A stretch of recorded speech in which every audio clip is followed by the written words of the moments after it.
2 habitants de Wuhan ont raconté à la BBC la pénible expérience qu'ils ont vécue en essayant de faire soigner leurs proches dans une ville chinoise de Wuhan, gagnée par l'épidémie de coronavirus.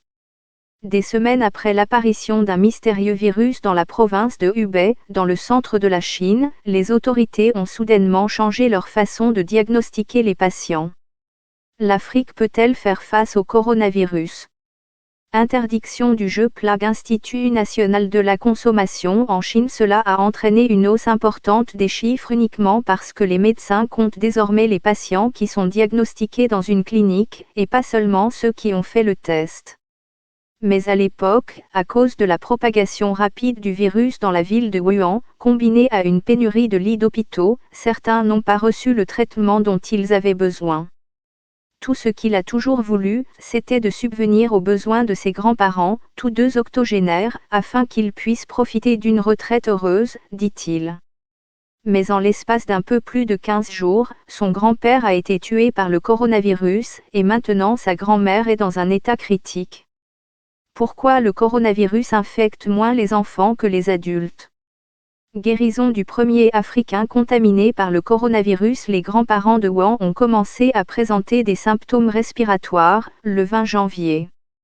Ils n'ont pu se rendre à l'hôpital que le 26 janvier, car ils avaient du mal à se déplacer après le confinement effectif de Wuhan, le 23 janvier, avec la suspension des transports publics. Ils ont été diagnostiqués positifs au nouveau coronavirus, le 29 janvier, mais n'ont été admis à l'hôpital que 3 jours plus tard. Un hôpital sans médecin est comme un cimetière. Il y avait tellement de patients à l'hôpital qu'il n'y avait plus de lits disponibles. Ses grands-parents avaient une forte fièvre et des difficultés à respirer, mais on ne leur a offert que des places dans le couloir. Yao Wang a supplié le personnel de l'hôpital et a réussi à obtenir une longue chaise et un lit pliant. Il n'y a ni médecin ni infirmière, écrit Wang, ajoutant qu'un hôpital sans médecin est comme un cimetière. Coronavirus. Quand les fake news s'emparent de l'Afrique, Ethiopian Airlines refuse d'arrêter les vols vers la Chine. La nuit précédant le décès de son grand-père, il était avec ses grands-parents dans le couloir. Il discutait sans cesse avec sa grand-mère pour qu'elle ne sache pas que son grand-père était en plein délire. Un lit était enfin disponible 3 heures seulement avant la mort de son grand-père. Wang est resté à son chevet jusqu'à sa dernière minute de vie. Sa grand-mère se bat pour sa vie à l'hôpital, et il passe le maximum de temps possible avec elle. Il n'y a pas de médicaments efficaces. Les médecins m'ont dit de ne pas garder espoir, et elle ne peut s'en sortir que par elle-même, a raconté M. Wang. Nous ne pouvons que laisser le destin décider, s'est-il consolé. Depuis le 7 février, Yao Wang se sent mal. Il est placé en quarantaine depuis 2 semaines, dans un hôtel. Le Maroc rapatrie plusieurs de ses ressortissants de Wuhan. Les fausses nouvelles sur le coronavirus se répandent rapidement. Début janvier, la mère de Dashin a développé une fièvre. La famille n'était pas inquiète outre mesure, pensant qu'il s'agissait d'un simple rhume. Les membres de la famille avaient peu entendu parler de la mystérieuse maladie qui se propageait tranquillement à Wuhan, une ville de 11 millions d'habitants. La fièvre de la mère de Dashin n'avait pas baissé pendant une semaine, même si elle a reçu des injections d'une clinique communautaire. Le 20 janvier, le jour même où les autorités chinoises ont admis que le coronavirus est transmissible d'une personne à une autre, il a emmené sa mère dans une clinique réservée aux personnes qui ont la fièvre. Après avoir examiné la radiographie de la poitrine de sa mère et les résultats de l'analyse sanguine, le médecin leur a dit qu'elle avait été infectée par le nouveau coronavirus. Jusqu'à ce jour, je suis toujours dubitatif, dit Dashin. Mais d'autres mauvaises nouvelles sont arrivées.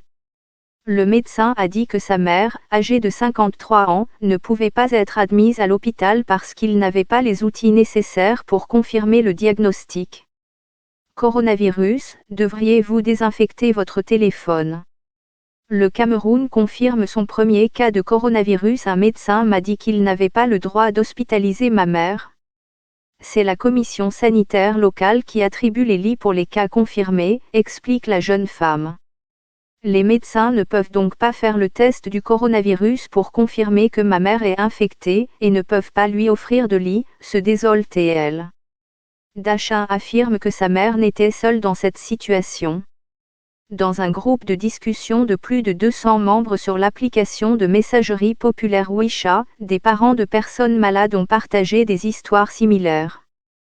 Coronavirus, j'ai découvert que j'étais infecté par le virus en regardant la télé. Qu'est-ce que le coronavirus et quels sont ses symptômes?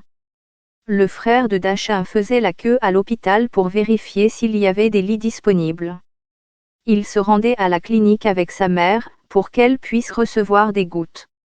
Mais lors de ces visites, il voyait les patients mourir dans les salles d'observation avant d'être testés ou admis. Les cadavres étaient emballés et emportés par le personnel de la salle de repos, dit-il. Je ne sais pas s'ils seront comptés comme des décès causés par le nouveau coronavirus. L'état de sa mère a continué à s'aggraver. Elle a commencé à tousser du sang, et il y avait du sang dans ses urines. Le 29 janvier, sa mère a finalement été admise à l'hôpital, mais sans recevoir aucun traitement. Et l'hôpital n'avait pas suffisamment d'équipement pendant les premiers jours de son hospitalisation. Les noms des personnes mentionnées dans ce texte ont été modifiés pour protéger leur anonymat.